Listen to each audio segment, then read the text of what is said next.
السلام علیکم ورحمۃ اللہ وبرکاتہ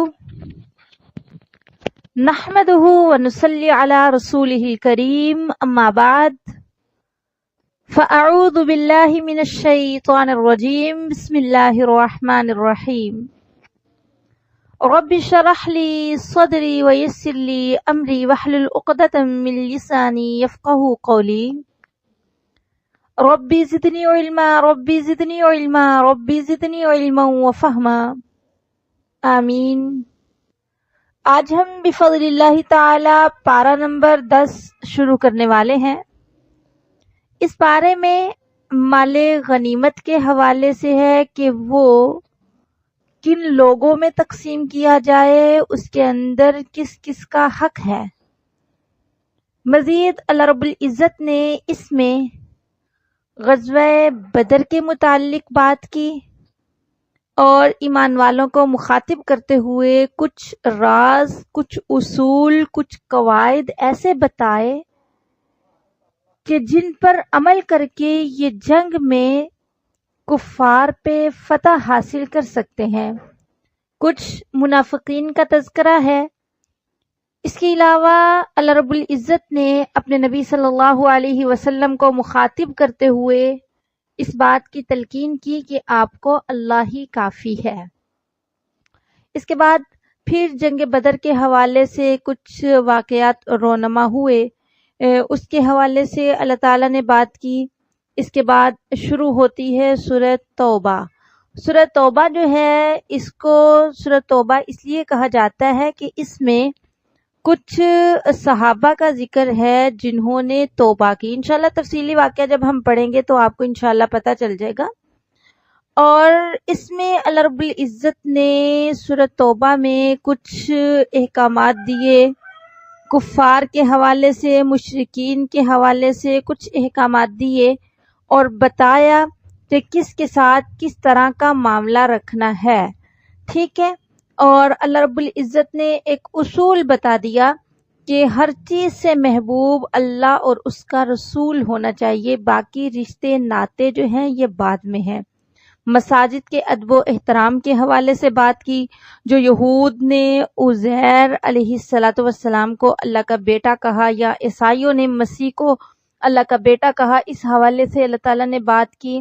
اور اس کے علاوہ ایمان والوں کو مخاطب کرتے ہوئے یہودیوں کی کچھ مذموم خصلتوں کا ذکر کیا اور مہینوں کے حوالے سے بتایا کہ بھئی جب سے یہ دنیا بنی ہے تب سے اللہ کے نزدیک 12 مہینے ہی ہیں، یعنی اللہ کے ہاں جن مہینوں کا اعتبار کیا جاتا ہے وہ ہے قمری مہینے، جن کو ہم بولتے ہیں محرم، صفر، ربیع الاول، ربیع الثانی، جمادی الاول، جمادی الثانی، رجب، شعبان، رمضان، ٹھیک ہے، شوال، ذوالقعدہ، ذی الحجہ۔ تو یہ 12 مہینے جو ہیں یہ جب سے دنیا کی پیدائش ہوئی یہ بالکل اسی طرح ہیں، اللہ کے نزدیک یہی معتبر ہیں، اور ان میں 4 مہینے جو ہیں یہ حرمت والے ہیں، ٹھیک ہے۔ پھر اللہ رب العزت نے ایمان والوں کو مخاطب کرتے ہوئے کچھ ہدایات دی جنگ کے حوالے سے، ٹھیک ہے۔ اور اس کے علاوہ صدقات کے حوالے سے، زکوٰۃ کے حوالے سے اللہ تعالیٰ نے بات کی کہ زکوٰۃ کے مصارف کون کون سے ہیں، زکوٰۃ کن کو دی جائے گی۔ ایمان والوں سے کہا کہ بھئی ایمان والے ایمان والوں سے دوستی کریں، کیونکہ منافق جو ہیں اور کافر جو ہیں۔ پھر غزوہ تبوک کا واقعہ بیان کیا، واقعہ پورا تو نہیں بیان کیا، کچھ اس کے پہلوؤں کا تذکرہ کیا اور کچھ اس حوالے سے مسلمانوں سے کوتاہیاں ہوئیں ان کا ذکر کیا۔ منافقوں کے جو رویے تھے اس جنگ کو لے کر، مسلمانوں کے جو رویے تھے اس جنگ کو لے کر اللہ تعالیٰ نے اس حوالے سے تفصیلی بات کی۔ تو چلیں اب ہم انشاءاللہ دیکھتے ہیں تھوڑی تفصیل کے ساتھ ان موضوعات کو پارہ 10 کے۔ اللہ رب العزت فرماتے ہیں وَاعْلَمُوا أَنَّمَا غَنِمْتُم مِّن شَيْءٍ فَأَنَّ لِلَّهِ خُمُسَهُ وَلِلرَّسُولِ وَلِذِي الْقُرْبَى وَالْيَتَامَى وَالْمَسَاكِينِ وَابْنِ السَّبِيلِ إِن كُنتُمْ آمَنتُم بِاللَّهِ وَمَا أَنزَلْنَا عَلَىٰ عَبْدِنَا يَوْمَ الْفُرْقَانِ يَوْمَ الْتَقَى الْجَمْعَانِ وَاللَّهُ عَلَىٰ كُلِّ شَيْءٍ قَدِيرٌ۔ اللہ رب العزت فرماتے ہیں وَاعْلَمُوا، جان لو، انما غنیمتم من شیء کہ جو کچھ تمہیں مال غنیمت میں ملے تو وہ کس کا ہے؟ اللہ اور اس کے رسول کا 5واں حصہ ہے. یعنی جو 5واں حصہ ہے وہ کن کو دیا جائے گا؟ اللہ اور اس کے رسول کو، قرابت داروں کو، یتیموں کو، مساکین کو، مسافروں کو. تو باقی 4 حصے کہاں جائیں گے؟ ظاہر سی بات ہے باقی 4 حصے جنہوں نے جہاد کیا مل کے، ٹھیک ہے، باقی ان میں تقسیم کر دیا جائے گا. اصل میں لفظ غنیمت جو ہے نا لغت میں اس مال پر بولا جاتا ہے جو دشمن سے حاصل کیا جائے، اور اصطلاحی شریعت میں غیر مسلموں سے جو مال جنگ کے ذریعے سے حاصل ہو اس کو غنیمت کہتے ہیں، اور جو صلح اور رضامندی سے حاصل ہو جیسے جزیہ وغیرہ، ٹھیک ہے، اس کو جزیہ بولتے ہیں. یا مسلمانوں کو محنت نہیں کرنی پڑی، جنگ نہیں کرنی پڑی، ویسے ہی کچھ مال ہاتھ لگ گیا تو اس کو فی بولا جاتا ہے. بہرحال یہ جو مال غنیمت ملتا ہے اس میں جو 5واں حصہ ہے وہ اللہ اور اس کے رسول کا اور ان قربا، ذی القربا، یتامہ، مساکین، ابن سبیل کے لیے ہے، اور باقی کے جو 4 حصے ہیں وہ وہ جو جنہوں نے مل کے جہاد کیا ان کے درمیان میں تقسیم کر دیا جائیں گے. اور پھر دیکھیں اللہ رب العزت نے اصول کیا بیان کر دیا، ساتھ میں بات کیا کہہ دی، ان کنتم آمنتم باللہ وما انزلنا علی عبدنا یوم الفرقان. یعنی اگر تم ایمان والے ہو تو اسی طریقے سے تقسیم کرو گے. دیکھیں قرآن کا نا یہی امتیاز ہے کہ قرآن پاک میں اللہ تعالیٰ جب کسی چیز کا حکم دیتے ہیں تو اللہ تعالیٰ صرف حکم نہیں دیتے بلکہ ساتھ ساتھ کچھ ایسی چیزیں بتا دیتے ہیں جس کی وجہ سے انسان کے لیے اس حکم پر عمل کرنا آسان ہو جاتا ہے. یہی امتیاز ہے شریعت کا، یہی امتیاز ہے قرآنی قوانین کا، ٹھیک ہے. اور اس میں اللہ تعالیٰ نے کیا کیا، مال غنیمت کے حوالے سے جب بات کی نا تو آخر میں کیا کہا، ان کنتم، یعنی اگر تم ایمان رکھتے ہو، اگر تم اللہ پر، آخرت کے دن پر ایمان لاتے ہو، تو دوسرے کو یہ بتا دیا بھئی خوف خدا اور آخرت کو پیش نظر رکھو گے تو تمہارے لیے یہ تقسیم کرنا آسان ہو جائے گا. اس کے بعد اللہ رب العزت فرماتے ہیں وَإِذْ زَيَّنَ لَهُمُ الشَّيْطَانُ أَعْمَالَهُمْ وَقَالَ لَا غَالِبَ لَكُمُ الْيَوْمَ مِنَ النَّاسِ وَإِنِّي جَارٌ لَكُمْ فَلَمَّا تَرَاءَتِ الْفِئَتَانِ نَكَصَ عَلَى عَقِبَيْهِ وَقَالَ إِنِّي بَرِيءٌ مِّنكُمْ إِنِّي أَرَىٰ مَا لَا تَرَوْنَ إِنِّي أَخَافُ اللَّهَ وَاللَّهُ شَدِيدُ الْعِقَابِ. دیکھیں سورہ انفال کے شروع میں نا غزوہ بدر میں پیش آنے والے واقعات اور حالات اور ان سے جو حاصل ہونے والی عبرتیں تھیں ان کا بیان تھا اور اسی کے متعلق احکامات تھے. اور اب اس میں اللہ رب العزت یہ بیان فرماتے ہیں کہ قریش مکہ کو شیطان نے فریب دیا. اس نے کہا کہ ان کے دلوں میں یہ وسوسہ ڈالا یا پھر شیطان انسانی شکل میں وہ سامنے آیا، دونوں احتمال ہو سکتے ہیں. بہرحال اس نے کہا کہ میں تمہارے ساتھ ہوں، لیکن جب میدان جنگ میں آئے تو ظاہر سی بات ہے شیطان جو ہے اس کی نظر بہت دور تک جاتی ہے، اس کو فرشتے بھی نظر آئے، سب کچھ اس نے دیکھا تو پھر یہ پیچھے ہٹ گیا. اللہ رب العزت فرماتے ہیں بالکل اسی طرح شیطان کیا کرتا ہے، زین لہم الشیطان اعمالہم، کہ انسان کے لیے شیطان انسانوں کے اعمال کو مزین کر کے سامنے پیش کرتا ہے. یعنی جب انسان کوئی گناہ کرتا ہے نا تو شیطان اس گناہ کے کام کو مزین کر کے سامنے لے کے آتا ہے، انسان کے دل میں یہ وسوسہ ڈالتا ہے کہ بھئی یہ چیز تو بہت زبردست ہے، یہ چیز تو بڑی بہترین ہے. تو اس سے یہ پتہ چلتا ہے کہ اگر کوئی آپ گناہ کا کام کر رہے ہیں لیکن آپ کے دل میں یہ آ رہا ہے بھئی اس گناہ کی وجہ سے تو یہ والا نیکی کا بھی کام ہو ہی جا رہا ہے، تو یہ گناہ کا کام تو بہت اچھا ہے، تو یہ شیطان کا وسوسہ ہے، اس کو اپنے دل سے نکال دینا چاہیے. اس کے بعد دیکھیں اللہ رب العزت سورہ انفال کی آیت نمبر 53 میں فرماتے ہیں بِأَنَّ اللَّهَ لَمْ يَكُنْ مُغَيِّرًا نِعْمَةً أَنْعَمَهَا عَلَى قَوْمٍ حَتَّى يُغَيِّرُوا مَا بِأَنفُسِهِمْ. اللہ تعالیٰ کا یہ اصول ہے، یہ قاعدہ ہے کہ اللہ تعالیٰ کسی کے حالات نہیں بدلتا جب تک وہ لوگ خود اپنے حالات سیٹ نہیں کر لیتے. ٹھیک ہے. ذالک بأن اللہ لم یکن مغیرا نعمتا انعمها علی قوم حتی یغیروا ما بانفسہم. اس کا مطلب یہ بھی ہے کہ اللہ تعالیٰ جب کسی پر کوئی نعمت نازل کرتے ہیں نا، اس نعمت کو تب تک نہیں لیتے جب تک لوگ اس نعمت کے حوالے سے اپنے حالات نہیں تبدیل کر لیتے. مطلب کیا؟ مطلب یہ ہے کہ اللہ رب العزت کی جو ذات ہے وہ انعامات اور احسانات کرتی ہے اپنے بندوں پہ.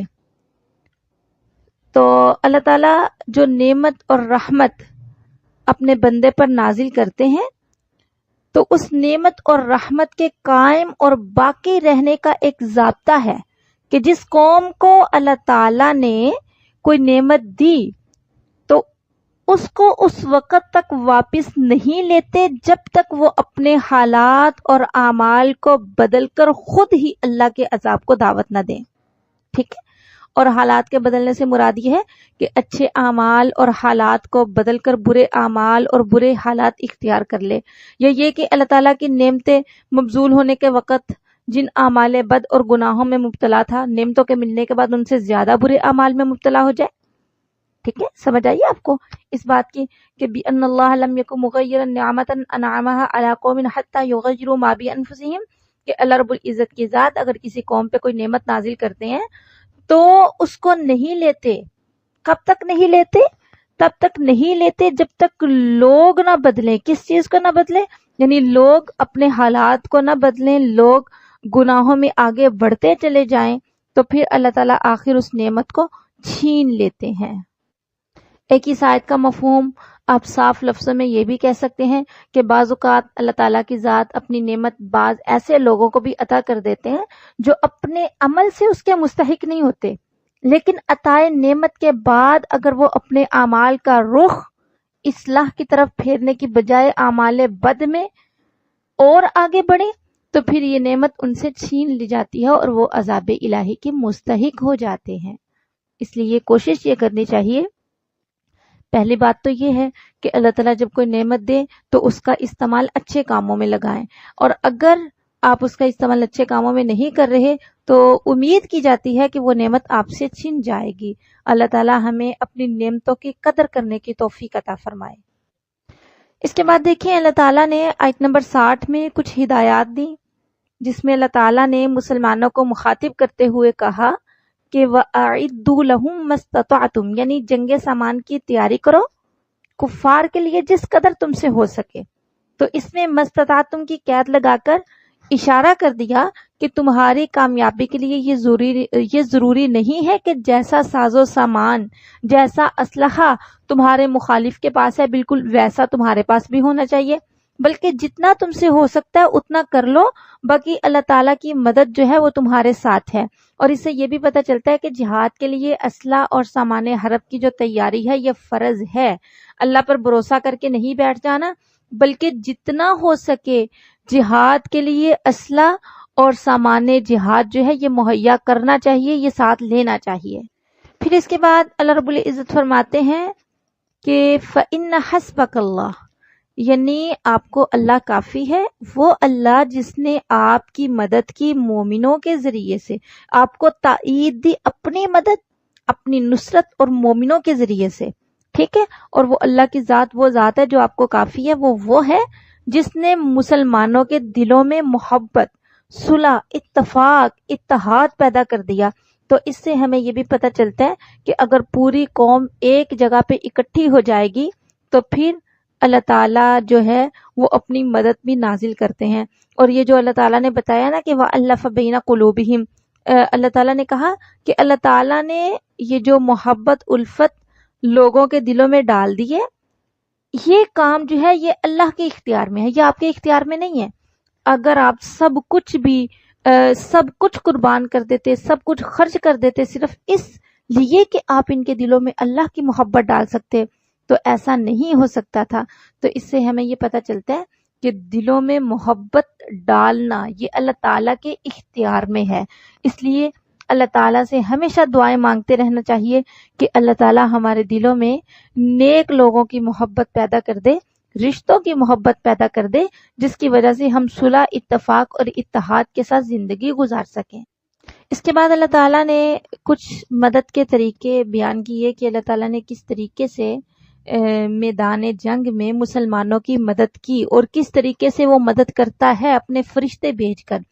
پھر آخر میں اللہ رب العزت فرماتے ہیں آیت نمبر 66 میں واللہ مع الصابرین، ایک قانون بتلا دیا، یعنی اللہ تعالیٰ ثابت قدم رہنے والوں کا ساتھی ہے.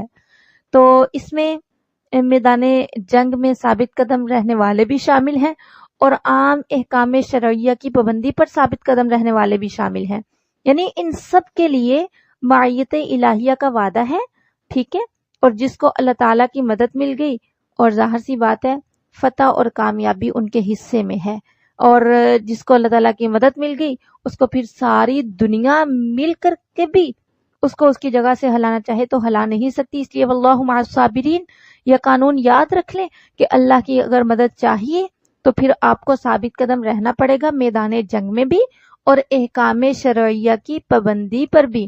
اگر آپ دونوں جگہوں پہ ثابت قدم رہیں گے تو یقیناً اللہ تعالیٰ کی مدد ملے گی اور پھر ساری دنیا مل کر کے بھی آپ کو کمزور نہیں کر سکتی. واللہ مع الصابرین. اس کے بعد اللہ رب العزت فرماتے ہیں ما کان للنبی ان یکون لہ اسری حتی یثخن فی الارض.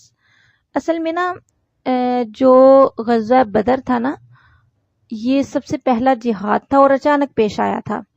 اس وقت تک جہاد کے متعلق جو احکامات تھے، تفصیلات تھیں، وہ نہیں تھیں. تو پہلا جہاد تھا. اس میں کیا ہوا کہ اس میں یہ ہوا کہ کچھ لوگ جو تھے کافروں کے، مشرکوں کے، وہ مسلمانوں کے ہتھے چڑھ گئے، یعنی قیدی بن کر کے آئے. تو اب صحابہ کے سامنے دو صورتیں تھیں.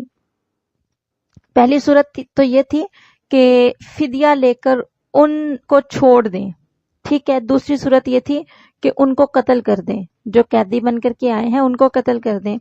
اب چونکہ نیا نیا اسلام کا دور تھا، صحابہ کے پاس کچھ وسائل بھی نہیں تھے، تو کچھ صحابہ تھے جیسا کہ حضرت ابوبکر صدیق اور کچھ اور بھی صحابہ تھے، انہوں نے یہ رائے دی کہ قیدیوں کو فدیہ لے کر نا آزاد کر دیا جائے. اس میں دو چیزیں تھیں. ایک تو ان کے ذہن میں یہ تھا کہ بھئی یہ آزاد ہو جائیں گے، ہو سکتا ہے ان کے قسمت میں اللہ تعالیٰ نے شریعت لکھی ہو، دین اسلام لکھا ہو تو یہ اسلام قبول کر لیں، کلمہ پڑھ لیں. دوسرا یہ تھا کہ تب غربت بہت زیادہ تھی، تو ان کے ذہن میں یہ تھا کہ چلو کچھ فدیہ ہاتھ میں آ جائے گا.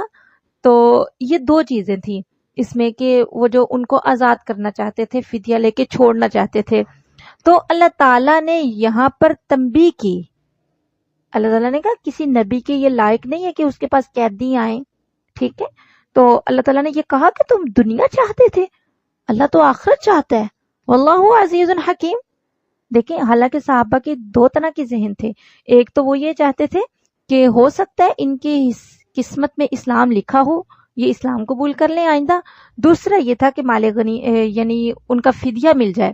تو اللہ تعالیٰ نے صحابہ کو تنبیہ کی، ان کو سمجھایا، بتایا، اس طریقے سے معاشرہ صاف کیا کہ بھئی تم دنیا چاہتے ہو، اللہ تو آخرت چاہتا ہے. تمہیں یہ کرنا چاہیے تھا کہ ان کو قتل کر دینا چاہیے تھا، مار دینا. حالانکہ دونوں آپشن تھے ان کے پاس کہ بھلے ان کو قتل کر دو اور بھلے ان سے فدیہ لے کر ان کو آزاد کر دو. تو دیکھیں کس طریقے سے انسانوں کے اس معاشرے کی تربیت کی جا رہی ہے جو رسول اللہ صلی اللہ علیہ وسلم کے زیر تربیت ہے. دیکھیں تھوڑا سا ان کا ذہن گیا مال کی طرف تو فوراً اس چیز کو، ان کا ذہن جو مال کی طرف گیا اس کو معصیت سمجھا گیا. تریدون، تم چاہتے ہو عرض دنیا، دنیا کا ساز و سامان. واللہ عزیز حکیم. یہ اللہ تعالیٰ نے جملہ بول کر اس طرف اشارہ کر دیا کہ اللہ تعالیٰ زبردست حکمت والے ہیں. اگر آپ لوگ جلد بازی نہ کرتے تو وہ اپنے فضل سے آئندہ فتوحات میں تمہارے لیے مال و دولت کا بھی سامان کر دیتے. ٹھیک ہے. تو اس میں ہمیں یہ درس ملتا ہے، ہمیں یہ سبق ملتا ہے کہ ہم جو بھی نیکی کا کام کریں اس میں صرف اور صرف اللہ تعالیٰ کی رضا ہونی چاہیے، عارض دنیا حاصل کرنے کی غرض نہیں ہونی چاہیے۔ اللہ تعالیٰ ہم سب کو اخلاص کے ساتھ کام کرنے کی توفیق عطا فرمائے، اخلاص کے ساتھ، محنت کے ساتھ۔ اس کے بعد دیکھیں شروع ہوتی ہے سورہ توبہ۔ یہ جو سورت ہے یہ مدینہ میں اتری، اس کی 129 آیتیں اور 16 رکوع ہیں۔ اس کے علاوہ دیکھیں اس سورت کے 2 نام ہیں، ایک اس سورہ کو سورہ برات بھی کہا جاتا ہے، ٹھیک ہے، اور ایک اس کو سورہ توبہ بھی کہا جاتا ہے۔ برات اس لیے کہا جاتا ہے کہ اس میں کفار سے برات کا ذکر ہے، اور توبہ اس لیے کہا جاتا ہے کہ اس میں مسلمانوں کی توبہ قبول ہونے کا بیان ہے۔ اس سورت کی ایک خصوصیت یہ ہے کہ جہاں کہیں پہ بھی یہ سورت لکھی جاتی ہے تو اس کے شروع میں بسم اللہ نہ لکھی جاتی ہے اور نہ ہی پڑھی جاتی ہے، ٹھیک ہے، یہ اس سورت کی خصوصیات ہے، ورنہ ہر سورت سے پہلے بسم اللہ لکھیں گے بھی اور بسم اللہ پڑھیں گے بھی۔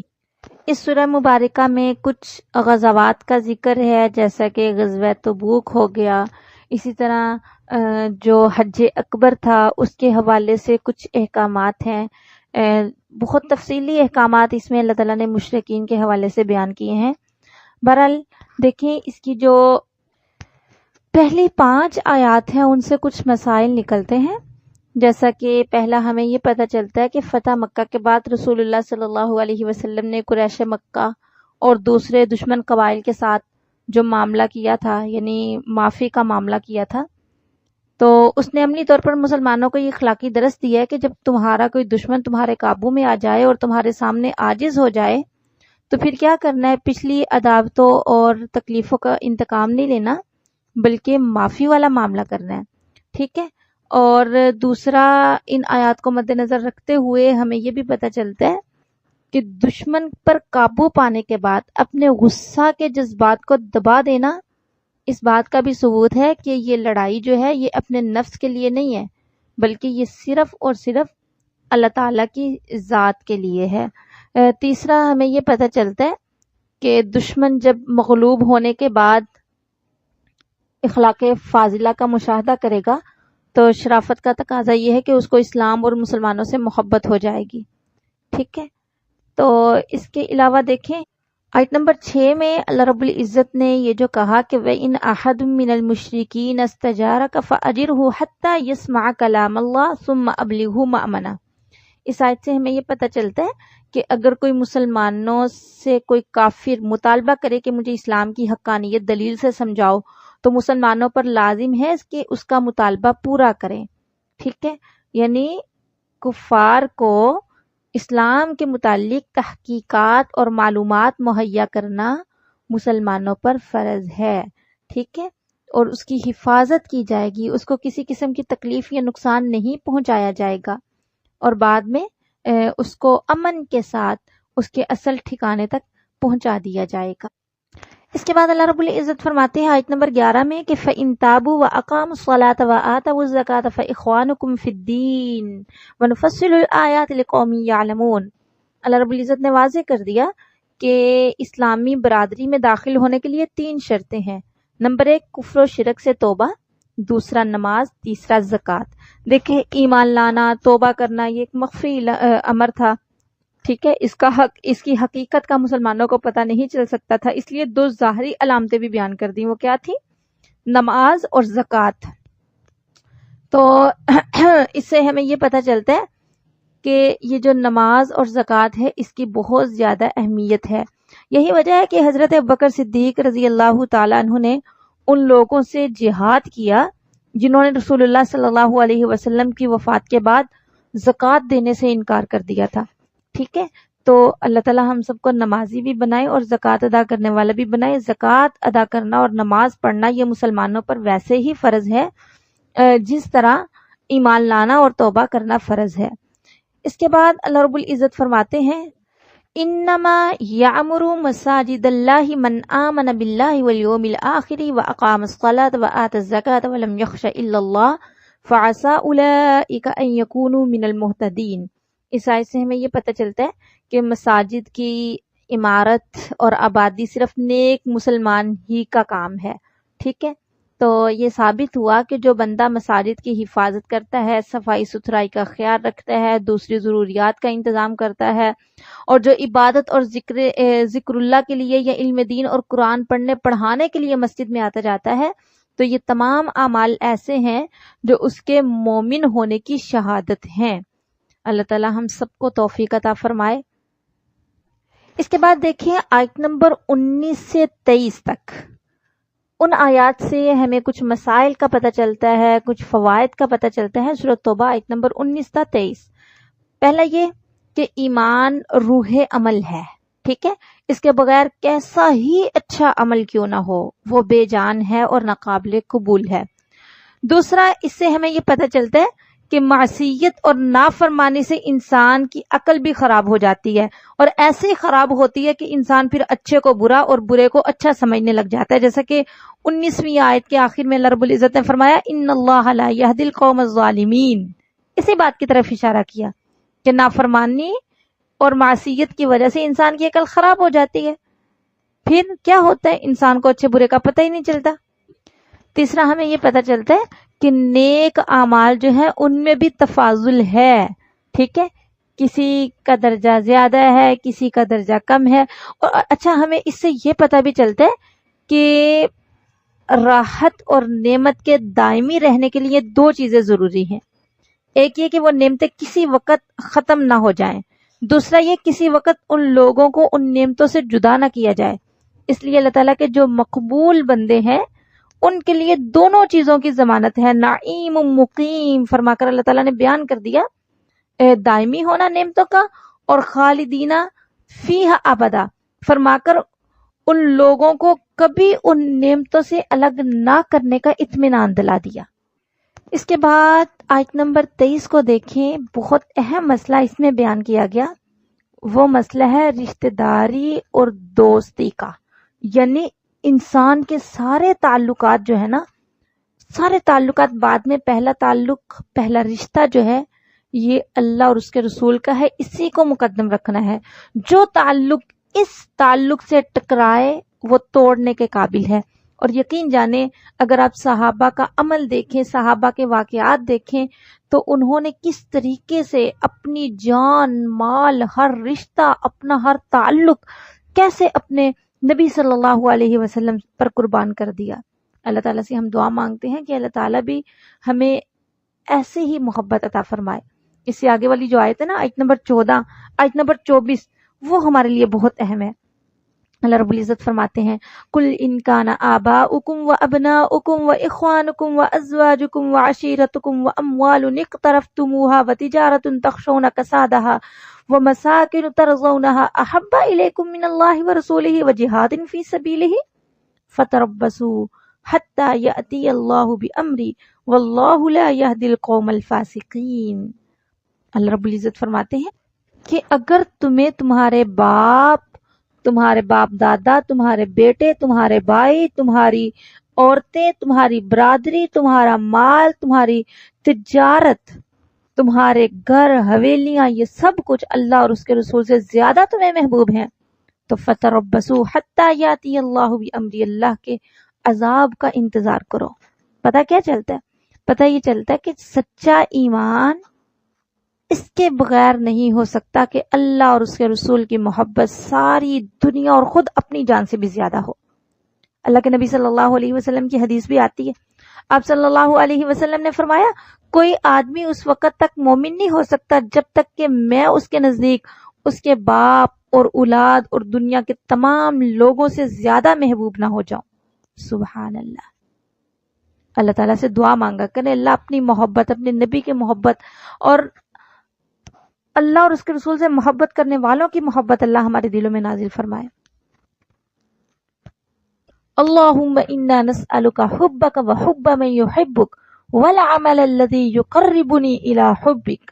اے اللہ ہمارے دلوں میں اپنے اور اپنے نبی کی محبت ڈال دے اور ایسے اعمال کی محبت ڈال دے جو اعمال ہمیں تیری محبت کے قریب کر سکے. آمین. اس کے بعد دیکھیں اللہ رب العزت آیت نمبر 25 دیکھیں. اللہ فرماتے ہیں لقد نصرکم اللہ فی مواطن کثیرہ ویوم حنین، مدد کر چکا ہے اللہ تمہاری بہت میدانوں میں اور حنین کے دن بھی۔ اذ اعجبتکم کثرتکم، اصل میں ہوا یوں، یہ جو حنین ہے نا، یہ مکہ اور طائف کے درمیان ایک مقام کا نام ہے جو مکہ مکرمہ سے 10 میل سے کچھ زیادہ فاصلے پر ہے۔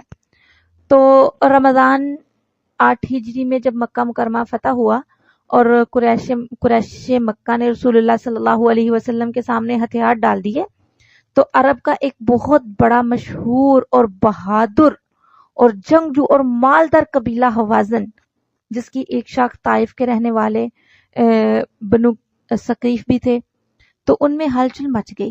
انہوں نے جمع ہو کر یہ کہنا شروع کر دیا کہ مکہ فتح ہو جانے کے بعد مسلمانوں کو کافی قوت حاصل ہو گئی ہے، تو اس سے فارغ ہونے کے بعد لازمی ہے کہ ان کا رخ ہماری طرف ہوگا، اس لیے دانش مندی کی بات یہ ہے کہ ان کے حملہ آور ہونے سے پہلے ہم خود ان پر حملہ کر دیں۔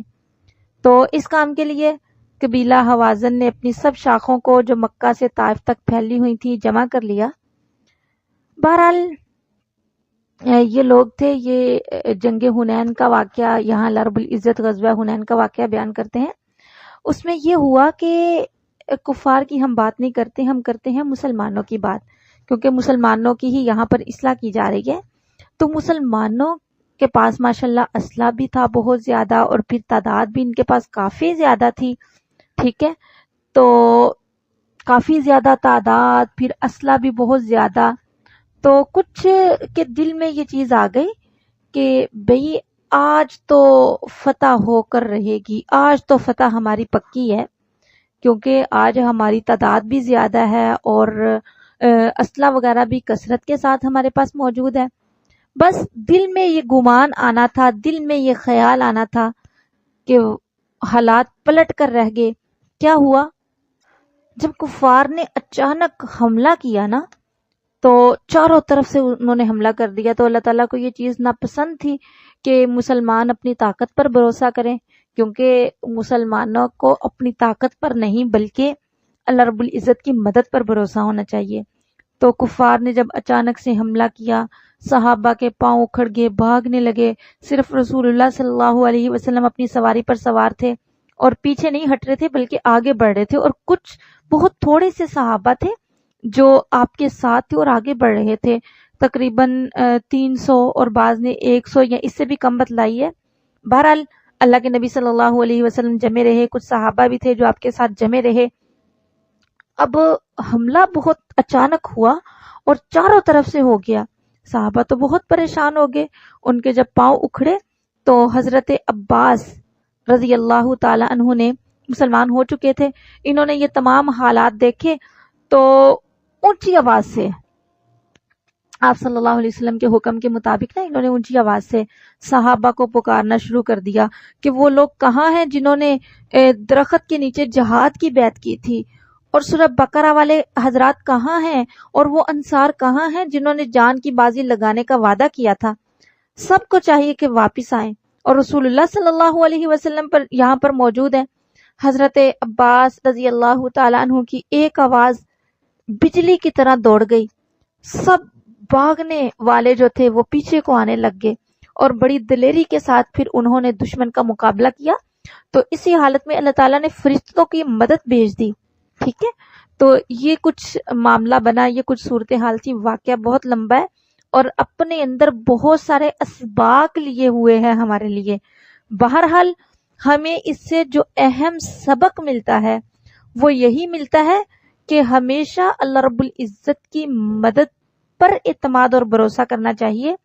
ہمیں اپنی کثرت پہ، اپنے مال و دولت پہ، اپنے ساز و سامان پہ بھروسہ نہیں کرنا۔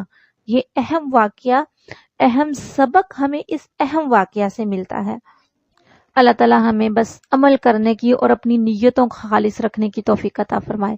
اس کے بعد اللہ رب العزت فرماتے ہیں کہ ان عدت الشہور عند اللہ 12 شہرا، کہ جب سے اللہ تعالیٰ نے یہ زمین و آسمان پیدا کیے نا، تو تب سے لے کر اب تک یہی آ رہا ہے کہ 12 مہینے ہیں، ان میں 4 مہینے جو ہیں یہ حرمت والے ہیں۔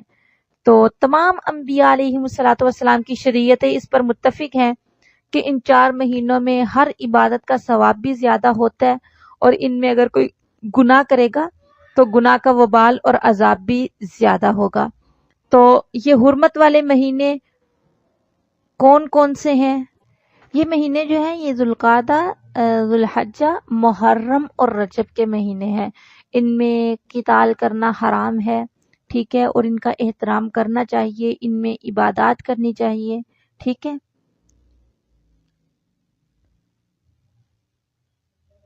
بہرحال جو قتال وغیرہ کرنا ہے وہ شریعت اسلام میں منسوخ ہو گیا، لیکن دوسرا جو ہے نا کہ اس کا احترام کرنا، عبادت گزاری کرنا، ٹھیک ہے، یہ چیزیں ابھی بھی ہیں، یہ ہمیں کرنی چاہیے۔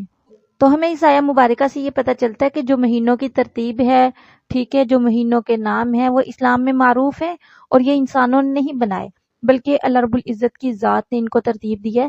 اور اس سے ہمیں یہ بھی پتہ چلتا ہے کہ احکام شرعیہ میں قمری مہینوں کا اعتبار کیا جائے گا، شمسی مہینوں کا اعتبار نہیں کیا جائے گا، اور اس پر بہت ساری دلائل بھی موجود ہیں، ٹھیک ہے۔ قرآن پاک میں، احادیث میں بہت سارے دلائل موجود ہیں، جیسا کہ رمضان کے حوالے سے آتا ہے کہ رمضان کے مہینے کے روزے اللہ تعالیٰ نے فرض قرار دیے ہیں۔ اسی طرح حج کے بارے میں آتا ہے، یعنی کہ بہت ساری ایسی عبادات ہیں جو خاص مہینوں، خاص دنوں کے ساتھ متعلق ہیں، ٹھیک ہے، جیسا کہ 3 دن کا روزہ رکھنا، ٹھیک ہے، یہ دنوں کے ساتھ متعلق ہے۔ اس میں بھی قمری چیز کو سامنے رکھا گیا کہ چاند کی جو 13، 14، 15 تاریخ ہے اس کو رکھا گیا، ٹھیک ہے۔ اس طرح بہت سارے اس حوالے سے ہمیں دلائل ملتے ہیں۔ بہرحال آگے ہم دیکھتے ہیں۔ اس کے بعد دیکھیں اللہ رب العزت فرماتے ہیں یا ایھا الذین آمنوا ما لکم اذا قیل لکم انفروا فی سبیل اللہ اثاقلتم الی الارض ارضیتم بالحیاۃ الدنیا من الآخرہ فما متاع الحیاۃ الدنیا فی الآخرۃ الا قلیل۔ اصل میں نا یہاں پر غزوہ تبوک کے حوالے سے بات کی جا رہی ہے۔ تبوک جو ہے یہ مدینہ کے شمال میں سرحد شام پر ایک مقام کا نام ہے۔ شام اس وقت رومی جو تھے مسیحوں کی حکومت کا ایک صوبہ تھا۔ تو رسول اللہ صلی اللہ علیہ وسلم نے 8 ہجری جب فتح مکہ کیا اور غزوہ حنین سے فارغ ہو کر مدینہ طیبہ پہنچے تو اس وقت جزیرہ عرب کے اہم حصے اسلامی حکومت کے تحت آ چکے تھے اور کافی حد تک مسلمانوں کو سکون ملا تھا، مگر اللہ رب العزت، جیسا کہ اللہ رب العزت چاہتے تھے لیظہرہ علی الدین کلی، اپنے دین کو تمام ادیان پر غالب کرنا چاہتے تھے، تو اسی کے تحت یہ غزوہ پیش آیا۔ اصل میں انہوں نے کیا یہ تھا کہ وہ جو لوگ تھے، کافر تھے، انہوں نے اپنی فوجیں مقام تبوک میں سرحد شام پر جمع کر دی تھی۔ یہ اللہ کے نبی صلی اللہ علیہ وسلم کو خبر پہنچی اور ان کا ارادہ یہ تھا کہ مدینہ پر نا اچانک حملہ کریں۔ اللہ کے نبی صلی اللہ علیہ وسلم کو پتہ چلا تو آپ نے ارادہ کیا کہ ان کے حملہ آور ہونے سے پہلے پیش قدمی کر کے وہی مقابلہ کیا جائے جہاں ان کی فوجیں جمع ہے، یعنی ان کو مدینہ تک نہ آنے دیا جائے بلکہ اسی جگہ پر جایا جائے۔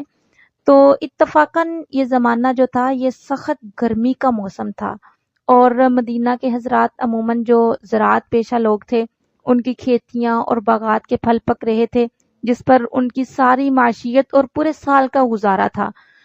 تو بہرحال کچھ معاملات تھے، یہ بہت ایک لمبا واقعہ ہے لیکن ہم اس کے کچھ پہلوؤں کو لیں گے۔ تو اللہ کے نبی صلی اللہ علیہ وسلم نے جب یہ ارادہ کیا کہ وہاں پر آپ نے جانا ہے تو ہوا کیا کہ کچھ منافق تھے جن کے لیے بہت بڑا یہ امتحان تھا، تو انہوں نے بہانے سے پیچھے رہنا مناسب سمجھا، انہوں نے کئی طرح کے عذر پیش کیے۔ اللہ کے نبی صلی اللہ علیہ وسلم نے ان کے عذر کو قبول کیا، اور کچھ ایسے تھے جو واقعی ہی معذور تھے، یعنی کہ بہت زیادہ کمزور تھے، وہ اتنا سفر نہیں کر سکتے تھے یا وہ بیمار تھے، ان کا تو کوئی مسئلہ نہیں تھا، اور کچھ ایسے بھی تھے کہ جو معذور بھی نہیں تھے، ٹھیک ہے، یعنی ان پہ جہاد فرض بھی تھا، وہ کمزور یا بیمار لوگوں میں سے نہ تھے اور نہ ہی انہوں نے کوئی عذر پیش کیا کہ بھئی ہمارا پیچھے رہنے کا یہ عذر ہے۔ تو اب 3 طرح کی اس میں لوگ ہو گئے، ایک وہ جو بالکل پیچھے رہ گئے، یعنی جنہوں نے عذر کیا، بہانہ کیا، انہوں نے بتایا کہ بھئی ہم اس وجہ سے نہیں جا سکے۔ دوسرا وہ لوگ جو واقعی معذور تھے، اور تیسرا جو وہ لوگ تھے جو معذور بھی نہیں تھے اور انہوں نے کوئی عذر بھی پیش نہیں کیا تھا۔ اب جب یہ غزوہ تبوک پیش آیا نا، تو یہ 3 قسم کے لوگ تھے، ٹھیک ہے۔ تو جنہوں نے عذر پیش کیا، جنہوں نے کہا بھئی یہ وجہ ہے ہم نہیں جا سکتے، اللہ کے نبی صلی اللہ علیہ وسلم نے ان کے عذر کو قبول کیا، اللہ نے تنبیہ کی کہ بھئی آپ نے عذر کو کیوں قبول کیا۔ اور کچھ لوگ وہ تھے جنہوں نے عذر بھی نہیں پیش کیا لیکن وہ معذور بھی نہیں تھے، تو اس کے حوالے سے انشاءاللہ تفصیلاً ہم آگے پڑھیں گے۔ فی الحال اب یہاں پر اللہ رب العزت یہ کہہ رہے ہیں، ارضیتم بالحیات الدنیا من الآخرہ، تم نے دنیا کی زندگی کو پسند کیا آخرت کے مقابلے میں؟ تو اس سے کیا پتہ چلتا ہے؟ اس سے یہ پتہ چلتا ہے کہ دنیا کی محبت اور آخرت سے غفلت تمام جرائم کی بنیاد ہے۔ جس انسان کے دل میں دنیا کی محبت بیٹھ جائے نا، اور آخرت سے غفلت پیدا ہو جائے، تو پھر کیا ہوتا ہے؟ پھر آہستہ آہستہ آہستہ آہستہ انسان تمام جرائم میں آگے ہی بڑھتا چلا جاتا ہے، اور ایسا آگے بڑھتا ہے کہ اللہ رب العزت کی ذات سے پھر دور ہو جاتا ہے۔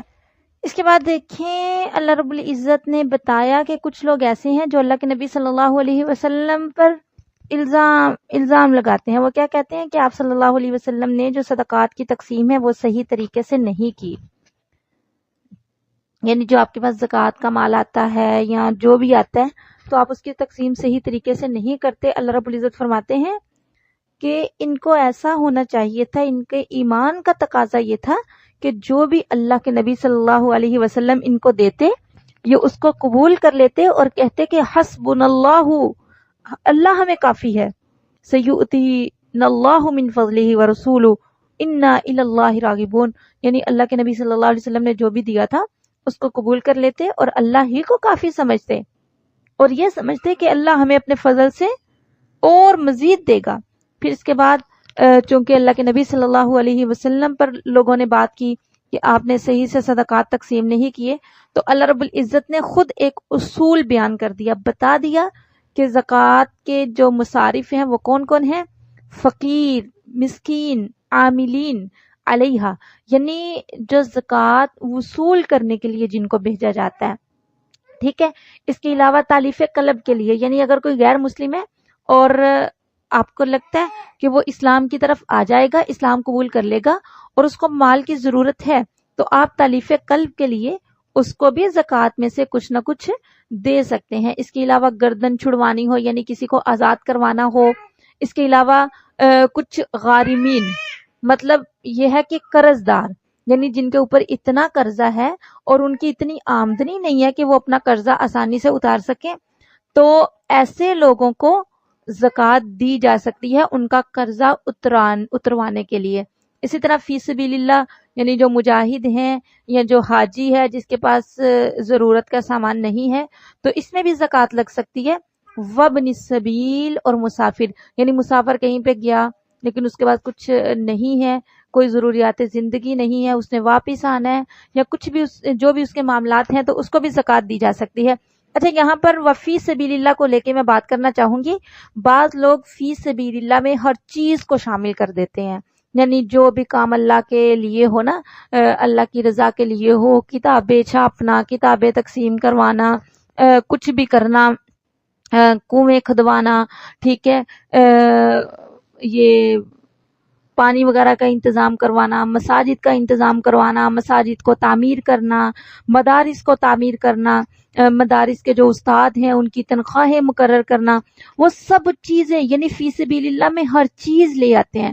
دیکھیں، اگر فی سبیل اللہ میں ہر چیز ہوتی نا تو باقاعدہ ان کے مصارف کا ذکر نہ ہوتا، مساکین، عاملین علیہا، فی الرقاب، غارمین، ٹھیک ہے، کسی کا بھی بندہ قرضہ اتروا سکتا ہے اللہ کی رضا کے لیے، یہ بھی فی سبیل اللہ میں آ جاتا، ٹھیک ہے۔ فی سبیل اللہ کے حوالے سے یہ بہت اہم غلطی پائی جاتی ہے، ٹھیک ہے۔ علماء میں کچھ علماء ہیں جو اس چیز کے قائل ہیں کہ فی سبیل اللہ میں ہر چیز آتی ہے، ٹھیک ہے، دلائل ان کے پاس بھی ہیں، لیکن صحیح اور راجح جو قول ہے وہ یہی ہے کہ فی سبیل اللہ میں باقی ساری چیزیں نہیں آئیں گی، مساجد، مدارس، ٹھیک ہے، معلمین، معلمات کی تنخواہ وغیرہ، یہ سب کچھ نہیں آئے گا۔ فی سبیل اللہ میں صرف اور صرف جہاد آئے گا، ٹھیک ہے، اور اس کے علاوہ یعنی جہاد کے جو معاملات ہیں نا وہ آپ اس سے ادا کر سکتے ہیں۔ تو باقی ہاں اگر کوئی بچہ غریب ہے وہ مدرسے میں پڑھتا ہے تو اس کو زکوٰۃ لگتی ہے، آپ اس کے معاملات کر سکتے ہیں، زکوٰۃ کے مصارف میں اس کو شامل کر سکتے ہیں۔ بہرحال یہ ایک لمبا موضوع ہے، میں مسائل میں نہیں جانا چاہتی، یہاں پر تھوڑا تھا کہ میں تھوڑا بولوں تو میں نے یہاں پر تھوڑا سا آپ کے سامنے رکھ دیا۔ اللہ رب العزت فرماتے ہیں فریضۃ من اللہ، یعنی یہ چیزیں فرض ہیں کہ اللہ جو زکوٰۃ ہے وہ اللہ تعالیٰ نے جو مصارف بتائے ہیں ان میں ہی تقسیم کیے جائیں۔ واللہ علیم حکیم، اللہ تعالیٰ خوب جاننے والا، خوب حکمت والا ہے، اللہ جانتا ہے۔ اللہ تعالیٰ نے یہ جو اصول بنا دیے نا کہ زکوٰۃ ان کو دی جائے، تو اس میں اللہ تعالیٰ خوب جانتا ہے، حکمتیں ہیں اللہ تعالیٰ کی، کس وجہ سے اللہ تعالیٰ نے یہ اصول مقرر کیے ہیں۔ بہرحال اس کے بعد دیکھیں اللہ رب العزت فرماتے ہیں والمؤمنون والمؤمنات بعضهم اولیاء بعض، کہ مومن مرد مومن عورتیں آپس میں دوست ہیں۔ مطلب کیا کہ ان کے رویے ایک جیسے ہیں، ان کے معاملات ایک جیسے ہیں، ان کا رہن سہن ایک جیسا ہے۔ پتہ ہے جب ہمیں ہمارے جیسا کوئی ملتا ہے تو اس سے دلی تعلق قائم ہو جاتا ہے، تو یہی وجہ اللہ رب العزت نے بیان فرمائی ان کا دلی تعلق آپس میں قائم کیوں ہوتا ہے؟ یأمرون بالمعروف وینہون عن المنکر ویقیمون الصلاۃ ویؤتون الزکاۃ ویطیعون اللہ ورسولہ، کیونکہ ان میں یہ صفتیں ہوتی ہیں۔ جب ہم دیکھتے ہیں نا کسی بندے کو وہ امر بالمعروف نہیں عن المنکر کا فریضہ سر انجام دے رہا ہے، نمازیں پڑھتا ہے، زکاتیں دیتا ہے، اللہ اور اس کے رسول کی اطاعت کرتا ہے، تو دوسرے بندے کے اندر بھی یہ اگر صفتیں ہوں گی تو وہ بھی اسے آٹومیٹکلی محبت کرے گا۔ اولئک سیرحمہم اللہ، تو جب ایسی محبت ہو جائے، یعنی دلوں میں عقیدت محبت کس لیے آئی کہ عادات ایک جیسی ہیں، کس لیے آئیں کہ نیکی میں آگے بڑھتے ہیں، کس لیے آئیں نیکی کا حکم دیتے ہیں، کس لیے آئیں کہ گناہوں سے روکتے ہیں، کس لیے آئیں کیونکہ نمازیں پڑھتے ہیں، کس لیے آئیں زکاتیں دیتے ہیں، اللہ اور اس کے رسول کی اطاعت کرتے ہیں۔ تو جب محبت کی وجہ اللہ اور اس کے رسول کی اطاعت، نماز قائم کرنا، زکوٰۃ ادا کرنا، امر بالمعروف نہیں عن المنکر کا فریضہ سر انجام دینا ہوگا، تو پھر ایسے لوگوں پہ اللہ رحم تو کرے گا ہی نا۔ ان اللہ عزیز حکیم۔ اس کے بعد اللہ رب العزت فرماتے ہیں کہ ایمان والوں سے، چاہے وہ مومن مرد ہیں یا مومن عورتیں، ان سے اللہ تعالیٰ نے جنتوں کا وعدہ کیا، وہ جنت میں ہمیشہ ہمیشہ رہیں گے۔ ٹھیک ہے، اس کے بعد دیکھیں اللہ رب العزت فرماتے ہیں وہ غزوہ تبوک کے حوالے سے بات ہو رہی ہے کہ کچھ لوگوں نے پیچھے رہنا پسند کیا، انہوں نے کہا کہ ہم جہاد میں نہیں جائیں گے، منافقوں کی بات ہو رہی ہے۔ اللہ رب العزت فرماتے ہیں انہوں نے کیا سمجھا کہ یہ بہت گرمی ہے، ہم گرمی میں نکلے، جو جہنم کی آگ ہے نا وہ اس سے بھی زیادہ بڑھ کے 70 درجے زیادہ تیز آگ ہے جہنم کی، اللہ تعالیٰ ہمیں اس کی ہوا سے بچائے۔ بہرحال اس کے بعد اللہ رب العزت فرماتے ہیں وَلَا تُصَلِّ عَلَىٰ أَحَدٍ مِّنْهُمْ مَاتَ أَبَدًا وَلَا تَقُمْ عَلَىٰ قَبْرِهِ، یعنی کہ یہ جو منافق ہے نا، اگر ان میں سے کوئی مر جاتا ہے تو آپ اس کی قبر پہ بھی کھڑے نہ ہو اور ان کے لیے دعا استغفار بھی نہ کریں، یعنی آپ جتنی دفعہ مرضی ان کے لیے استغفار کر لیں، لیکن اللہ رب العزت کی ذات ایسی ہے جو ان کی بخشش نہیں کرے گی۔ ٹھیک ہے، اس کے بعد دیکھیں اللہ رب العزت فرماتے ہیں کچھ ایسے بھی ہیں جو واقعی ہی لاچار ہیں، مجبور ہیں، یعنی بیمار ہیں، مریض ہیں، یا پھر ایسے بھی ہیں جن کے پاس ساز و سامان، ظاہر سی بات ہے غزوہ تبوک کے لیے نکلنا تھا، بہت لمبا سفر تھا اور گرمی کے دن تھے، تو اس کے لیے ساز و سامان کا بھی تو ہونا ضروری تھا نا، صرف توکل کے ساتھ کام نہیں چلتا۔ تو کچھ ایسے تھے جو جانا چاہتے تھے، وہ اللہ کے نبی صلی اللہ علیہ وسلم کے پاس آتے کہ بھئی ہمارے لیے بھی کوئی سواری کا انتظام کروا دیں، تو اللہ کے نبی صلی اللہ علیہ وسلم کہتے لا اجد ما احملکم علی، یعنی میرے پاس کوئی سواری نہیں ہے کہ جس پر تم سوار ہو کے جا سکو۔ تو اللہ تعالیٰ فرماتے ہیں جب وہ پلٹے تو کیا حالت تھی؟ غم میں مبتلا تھے۔ کس غم میں؟ کہ ہم غزوہ تبوک میں شریک ہو کے ثواب حاصل کیوں نہ کر سکے، آنکھوں سے آنسو بہ رہے تھے۔ تو اس سے کیا پتہ چلتا ہے کہ مومن جو ہے اس کے اندر یہ صفت ہونی چاہیے کہ اگر اس کی کوئی نیکی رہ جاتی ہے، کوئی نیکی کا کام نہیں کر پاتا، تو اس کی آنکھوں میں آنسو آنے چاہیے۔ ٹھیک ہے، اللہ فرماتے انما السبیل علی الذین یستأذنونک وہم اغنیاء، پکڑ تو ان لوگوں کی ہوگی جو غنی بھی تھے، ان کے پاس ساز و سامان بھی تھا، لیکن اس کے باوجود آپ کے پاس آگے اور کہنے لگے کہ بھئی ہمیں آپ اجازت دیں، ہم نہیں وہاں پر جانا چاہتے۔ اللہ رب العزت فرماتے ہیں پھر اللہ تعالیٰ نے ان کے دلوں پہ ایسی مہر لگائی لا یعلمون کہ وہ کچھ جان ہی نہ پائے، وہ اس بات کو جان ہی نہ پائے کہ اللہ تعالیٰ نے کتنی برکتیں، کتنی رحمتیں اور کتنی رفعتیں اور کتنا مقام و مرتبہ رکھا ہے ایسے لوگوں کا جو غزوہ تبوک میں حاضر ہوں گے۔ باقی پارہ شروع ہو رہا ہے 11واں، انشاءاللہ اسی غزوہ کے حوالے سے ہم مزید کل بات کریں گے۔ 11ویں پارے میں اللہ تعالیٰ سے دعا ہے کہ وہ ہمیں صحیح معنوں میں عمل کرنے کی توفیق عطا فرمائے۔ اللہ تعالیٰ ہم جو بھی پڑھیں، جو بھی پڑھائیں، اللہ تعالیٰ اس کو ہمارے دلوں میں ڈال دے، ہمارے دماغوں میں ڈال دے، ہم عمل کرنے والے بن جائیں۔ ربنا تقبل منا انک انت السمیع العلیم وتب علینا انک انت التواب الرحیم وآخر دعوانا ان الحمد للہ رب العالمین۔